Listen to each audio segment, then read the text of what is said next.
My dad was a country veterinarian, and I was pressed into service at a very young age and had to do a lot of gory shit that 8-year-olds should never have to do. So as a result, I've come up with this song called the Talkin Veterinarian Preg Test Cesarean Vaccination Gun Blues Take 2.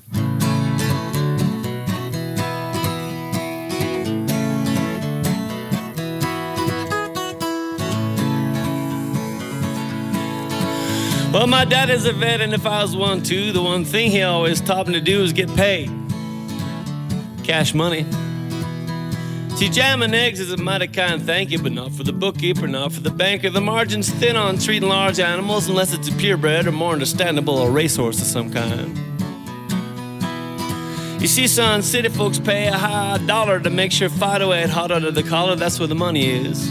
Boutique animal hospitals, shopping malls, Cocker Spaniels, Pomeranians. Hang your shingle.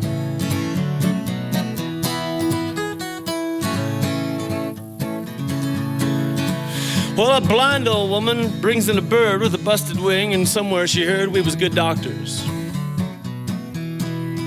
That night it died in a cage under our care of unknown cause, but we'll make it square, these things happen. Only one cure though, quick trip to the pet store. One morning come, I didn't want to upset her. For her own good, didn't see a need to tell her. Well, not only you boys have fixed his wing, it appears as though you've taught him to sing. You are good doctors. He ain't never sung before, and I've had him for years.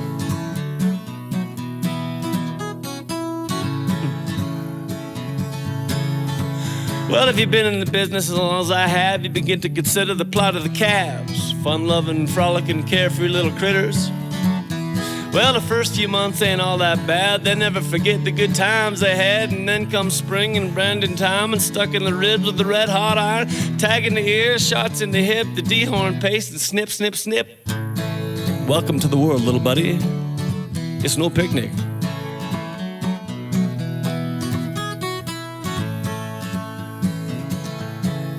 The song is entirely true, but the last verse is a little more true than other verses.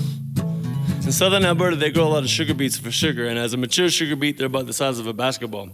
So what happens is they dig them up out of the ground, take them to the plant for processing into sugar. Before they dig them up, they cut the tops off them, and they leave them on the side in rows. And the cattle are turned into the field to eat them as winter feed. And mixed in, unfortunately, with the green tops are immature beets the size of your fist. And what happens is the cattle eat those and they choke on them and they get stuck right here, and they either got to push it down the esophagus into the stomach or pull it out the mouth, of the cow will die. So if you're a Southern Alberta large animal veterinarian, a large part of your fall winter practice involves dealing with sugar beet choke. So having said that, well, I've treated my share of sugar beet chokes. If it gets too bad, you got to cut the throat and salvage the carcass. Dress him out on the spot. This one old steer, he choked real bad in the corner of the pen. He's mighty mad. I poked at the beat, it wouldn't dislodge. The farmer says, I got a dull knife back at the gear rods. I say, go get it. We got to save the meat. So I made the juggler cut. Steer jumped to his feet, give his head a shake, and coughed up the beat. Stood there and bled to death in front of his owner. Thank you, Doc. What do I owe you? Well, that's how it goes with the sugar beet chokes. Just don't get me started on. Just don't get me started on. Just don't get me started on alfalfa bloats.